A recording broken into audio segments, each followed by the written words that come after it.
Iftiin Fm isku wada deesanaysan dhageystayaal maalmaha waxaa jira marmarka qaar aan nidaamka waxyaabo aan ka bedelno saaka si aan uga faa'iideysano afyeenka dawladda inoo la joogo English iyo Swahili labadaba ku hadli doona fursaduna waan idin siin doona ugu horeyn iyo ogolaadayna martida soo dhaweeyo. Thank you, Mr. Oguna. Welcome to Iftiin FM. We are really appreciate giving us this time.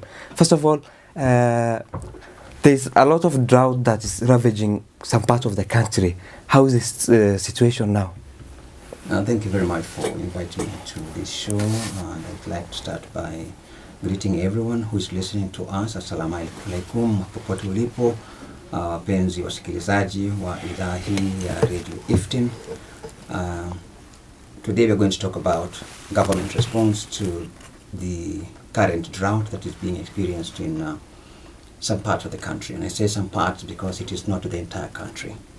We are looking at 23 counties that have been affected by the drought, and the government has been able to roll out interventions to try and mitigate the impact of the drought. The situation is not really as bad. We are saying that there are countries that may be more affected than others, but certainly those that are affected severely are fewer than those that are moderately affected. So about 11 counties are in severe food distress, meaning that they are having food but not in sufficient quantities. So it's not that there's food shortage entirely, just food distressed. And the other 12 counties are moderately food distressed. And therefore the degree of response or the level of response is also again influenced by the categorization of the county. So there are essentially three groups. The first group, like I mentioned, is made up of those counties that are severely distressed. These are counties like Mandera, Wajir, Marsabit, Samburu, Turkana, Isiolo, Kilifi, Kwale, Lamu, Taita Taveta, Kitui, up to Smeaj, including Nanyuki and also certainly parts of Makueni. Those are group 1. Now the others are in group 2. Now group 3 are essentially counties that are, lowly affected. These are counties like Nyeri. Nyeri basically is Makueni East, Kieni East and Kieni West, and then Kajiado. Yes. From last month, when the President Uhuru Kenyatta declared the drought as a national disaster, how was the response of the government from that day up to now? Well, even when the HE, that the head of state, did declare drought national disaster, that is sometime this month, I think around 9th of October. Since then, indeed, a lot of activities have taken place. We have been able to roll out interventions, or even upscale interventions. I will mention them, but at the same time, there have also been appeal that has been called for by UN systems for well-wishers to also come in, being a national disaster, and therefore all institutions, organizations, and individuals of goodwill are called upon to come and provide support. So since then, as a government, we have been able to mobilize resources to upscale the interventions that have been there before. You recall that counties like Mandera, Marsabit, Turkana, and even Wajir are always given support under the Hunger Safety Net program. This is a program that gives out support to over 100,000 households from these 4 counties. That has been going on over time. So every 2 months, individuals from these counties would normally be given 5,400. So when it was declared when this drought was declared a national disaster, now this program that previously was targeting 100,000 households from these 4 counties. Now that program has been expanded. Now many more counties within Group 1 have been brought in, including a lot more people now are being put under that hunger safety net program. Can we know the number of homesteads that have been affected by the drought, and then the number of the people the government has helped from and also before the government declared national disaster? Before the government declared this drought national disaster, there was about 1.2 million that were under food distress. Now, upon being declared national disaster, this is based again on an assessment that was carried out. At that time, it had been estimated that 2.1 people were in food distress. Now, these 2.1 people now comes from all the 23 counties that I have mentioned. Now, these 23 counties, like I did mention again, is that they are not uniform in terms of the response that is required. They vary, because if you look at perhaps county like Nyeri is only Kieni East, Kieni West. If you look at Kajiado, it's only one county, one sub-county that's affected, not all the. So basically, it is diverse, and therefore even the level of response is also, influenced by that categorization. So the number here it does not mean that all the 2.1 million Kenyans, are in the same kind of food distress situation. I know that makes sense to you. The president, when he was declaring the drought a national disaster, he said that we should take commercial offtake program to buy animals from the pastoralist communities or from these counties that have been affected. Yes. How is that program going on? Because you also recall that on the 20th of this month, the president again did give out 1.5 billion for the same program, to be able to upscale that offtake program. So that is ongoing right now. The procedures and logistics to be able to do that is at the county level. So all those who would want to benefit from this program and from this fund can be able to approach it from the county level. So that fund is available. The sad story from this situation is that people or the pastoralists are complaining that their animals, even if they take to the market, before they used to sell like 8K, the animal that used to be sold 8K now is like 2K. You see, yeah. When there is slow response or slow reaction to take your livestock to the market, that means you're taking it when it's already a bit too late, and that's why education is important, so that for our people who are in the pastoral regions, from the pastoral communities, that they should also be able to appreciate at what stage they should be able to take their livestock to the market to be sold. Because once in a livestock is severely affected by lack of pasture and lack of water, it will not fetch much really. So I think one of the things that the government is doing, which is part of the long-term strategy to reduce food emergencies, is to undertake to roll out national strategy, and that strategy has got several pillars. One of the pillars is to educate the people so that they can know at what point they can be able to engage in the process of offtake. The money that the president declared to be used in reducing or mitigating the effects of a drought was 2.1 million initially. Then during the Mashujaa Day, he did declare another 1.5 billion, if I'm not wrong. 1.5. The counties, they are complaining that the national treasury, although it's not in your docket, are complaining that this money have not been released.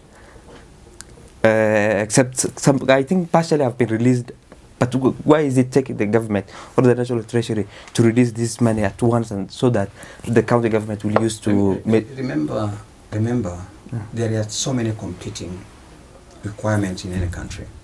So even if that money was to be given all at once, it will not be used all at once. So this is money that is given out when it is being used.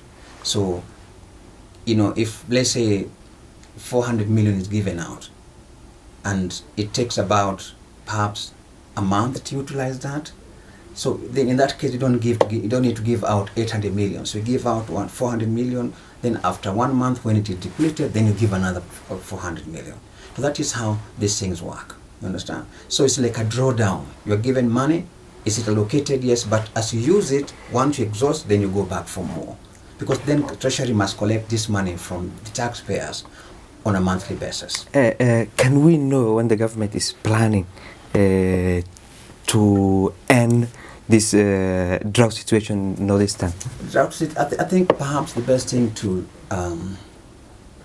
address is not ending the drought, because drought cannot be ended. Drought is a climate issue. It is a climate change issue.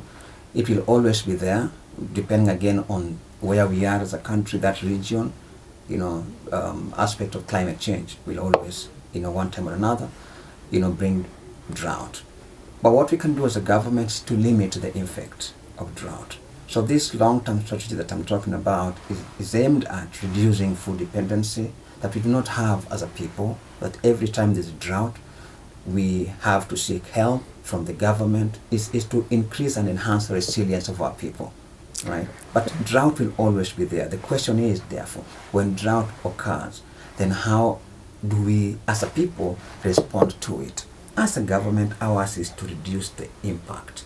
That when there is drought, we don't have to look around for support, even from the national government, that even at the individual household, we will have resilience to be able to deal with drought at our own local level. The government is heavily criticized for not making early preparedness. They argue that always when there is a drought, there are early signs. So why is our government so bad to prepare ahead before drought sets in? That is perhaps, there could be those people who are saying that, but that's not true. And I'll tell you why it is not true. If you look at the structures that are available at every county level, every county, not at the national level, even up to sub-county, there is always disaster preparedness structure that's available at every county. One of the roles for that structure is early warning, that this thing is coming, right? Now that report goes all the way up to the national level, right? So there is an early warning system that has been introduced to even inform the local people that this is coming, and therefore whatever you are growing, either grow crops that are fast maturing crops so that you have something that you can be able to keep for future use. Now, it may not be happening the way it should be at the local level, because again it requires a bit of education for people to appreciate that they have to be ready and they have to listen and practice the new methods of farming that are being introduced, so that we can be able to effectively address the impact of drought. At the national level, there is also always that information. So if you look at what has been happening in the last 4 years or so in terms of the people who are affected by drought, the number has been reducing almost annually. That suggests that this national strategy on drought mitigation is actually working. If the number was going up, then it would not be working. So that strategy is about 40% right now that has been implemented. When it gets to 100%, certainly we're going to see a lot more reduction in terms of the people who are affected by drought. This national disaster, declaration of drought a national disaster, it's not the first time. What will this tell about the situation in Northeastern, and then the preparedness and also the swift action by the government? Like I did mention, is that the government cannot be able to stop drought from occurring. That's the thing, that is the bottom line. We cannot, as a government, be able to stop drought. But what I mentioned is that ours is to reduce the impact of drought when it happens. Part of that, again, must involve people, the local people, in any region that is affected, through education, through resilience, but also the government providing basic and necessary infrastructure. This includes having boreholes at strategic points, water ponds, dams, roads, electricity. All those are necessary to be able to reduce the impact of drought. And that has been happening over time. But like I did mention, is that that strategy has been implemented almost halfway. In other words, we don't have enough water pond in strategic location that can be used when there is drought, so that our animals can get watering places. But increasingly, the numbers are growing in terms of where they can be able to get water during drought. So when this strategy is 100% implemented, there will be a lot more watering points for livestock. There will be a lot more, storage for fodder during situations of drought, when there is rain, so that when drought comes, these livestock have got some food for them to be able to be given. So the plan is being implemented. Apart from the hunger and the shortage of water and pasture for the animals, always when there is a drought, there are diseases that spread. So how is the government keen on this? Very true. And the government works within the concept of multi-agency. Multi-agency to mean that we're looking at what are the sectors that are affected, and the agencies that are dealing with those sectors are all brought within one framework to provide that assistance. So in terms of diseases, certainly Ministry of Health has been providing support through the county level to provide various drugs that are required to be able to address the situation. Sometimes not even diseases, sometimes just lack of enough food in terms of nutritious food, and that is why the government through the Ministry of Health has been providing fortified food for children that can be used for porridge. Because one of the issues that sometimes do happen is that there is always this issue of malnutrition, which now again compounds in any other conditions that may be there in children. So to be able to address those, when they have sufficient nutrition, then even some other diseases that may come on account of lack of sufficient nutrition will certainly be held at bay. So yes, there is always collaboration between all the agencies that are addressing these sectors that are affected. Can we know how many animals the government has bought from the pastoral community so far? I may not have that figure right now in terms of how many animals have been bought, but certainly I can be able to get it, but I don't have it right now. Okay, I want to move to other issues like the ongoing COVID vaccination in the country. I don't know if you may have the statistic, the number of people that have been vaccinated from our region. I think before you move even to that, yeah.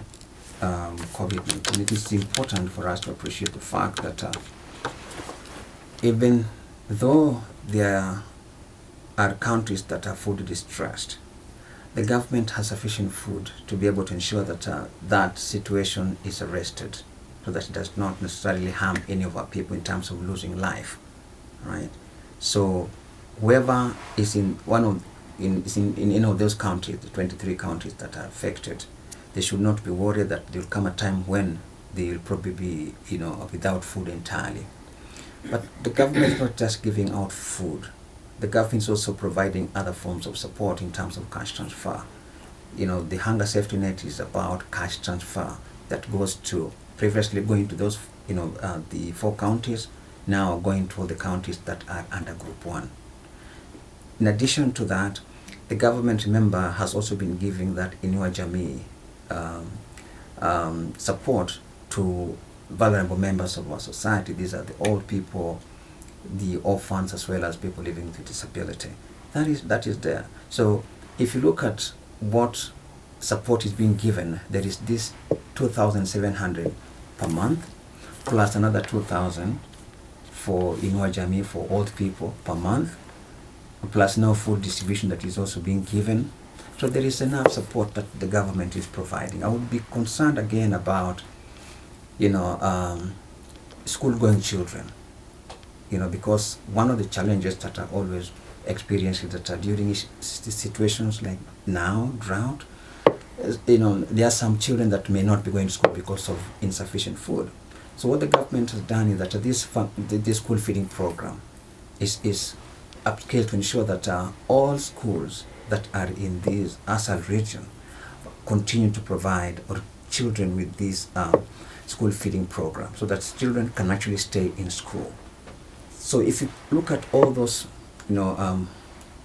programs the government has rolled out, or even upscaling, then you begin to appreciate that there is sufficient support that the government is providing to be able to mitigate the impact of drought in the counties that are affected. Now, okay, before we proceed about the school-going children from the affected counties, yes. in our case, many children who have been are sent to look after the animals. Even they migrated the animals in the neighboring countries like the Somalia. Yes. How is the government planning to make sure that these children, they will remain in school, and that their services or their support are not needed by the parent? Again, the government on its own cannot be able to achieve much without support of this community, support of the parents as well. And that is why, as a government, we have a program, 100% transition program to ensure that every child goes to school. But that 100%, for it to be effective, the parents and the community must also be involved. And that's why we have been going out to various counties to ensure that any child that has gone to the pasture or to pasture to tend after cattle, we get them from the pasture and take them back to school. That has happened, whereby all the children that are out there, and therefore it requires also the community to be educated, to understand about the importance of education.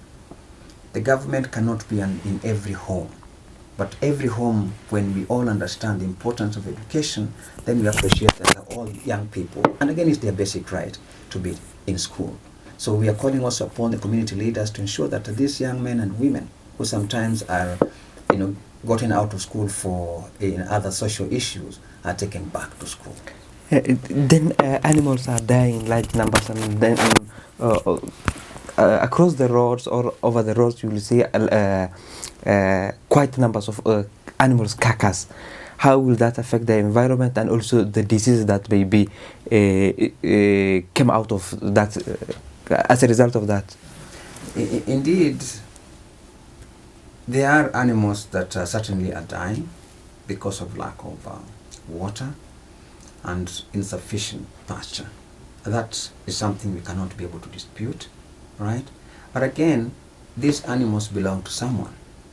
They're not wild animals. These are animals, livestock that belongs to either a camel, a goat, or a sheep, or a cow. They belong to ourselves, right? So it is upon us that we must also, as a people, take responsibility. We are advised every time that when there is a situation like that, you bury the animal, because then you cannot be able to use it, right? So instead of leaving it out there, so I'm also asking members of the media like yourself to be able to educate our people that yes, the animal is unable to proceed with the movement, it is overwhelmed, and it is, or we can see it dropping and it's dying. Instead of leaving it there as a carcass, you can become a responsible citizen, because conserving the environment is our responsibility, all of us as a people, not just the government alone. In case the government is who? We are the government ourselves, all of us together, including the pastoralist. So it's up to them being educated that it is important that when this animal looks like it cannot make it, maybe it's already dead, just bury it. About the food distribution that you have mentioned, and also you have been on the ground, how is that program going on, and how will it last? Will the government sustain distributing food? Let me put it this way. Right now, like I did mention, and I mentioned it again, the government has allocated 1.2 billion shillings for the month of October. Food for the month of October has been bought and has been distributed to the counties. Now, food for the month of November is being bought with the same amount, with similar amount of money, 1.2 billion. Now, the government policy was to move away from physical food distribution to cash transfer. So all these counties I've mentioned are actually supposed to be receiving cash. But however, as of now, that is not happening, because the infrastructure to facilitate that is being laid. Remember, we had initially 4 counties within the hunger safety net. Now these 4 counties, the people who are beneficiaries actually receiving cash transfer. But now the numbers have grown, and therefore that would mean that these new people must be incorporated into that infrastructure. So you're talking about 2-point-something people from a number of about 150,000. So that takes a bit of time to put this infrastructure in place. So come December, when that infrastructure is done, then it will be cash that will be transferred to those that need to be supported. So what that means? That we have got enough food for October, November.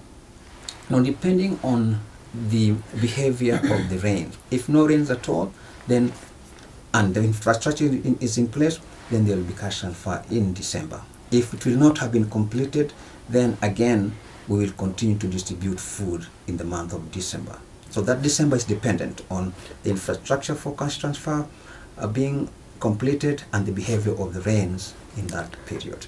So there is enough food to last for as long as this drought situation is. From your assessment, how is the adaptability of the resiliency of the pastoral community, since we know that this is not the first time and it will not be the last time? So how are they adapting to such drought and famine? I must say that the resilience of the pastoralist community is growing, unlike there before, and that again thanks to the program and the plan that the government has rolled out, this national strategy on drought management or mitigation. And that explains why the numbers are coming down of the people who are seeking assistance. So resilience is growing. Resilience is something that comes again with education, with provision of certain infrastructure. So the government has rolled out that strategy with several pillars to it. One of the pillars is about peace and security. In the event there is conflict in certain regions, then certainly people will not be able to undertake or even participate in socioeconomic activities, and that can also contribute to lack of food when there is drought. So if you look at it in broad terms, starting from Lamu all the way to Turkana and beyond, you realize that there is a lot more tranquility, unlike there before, that is being enjoyed right now, thanks to that program. And therefore that helps people to be able to participate extensively in socioeconomic activities. So it helps in terms of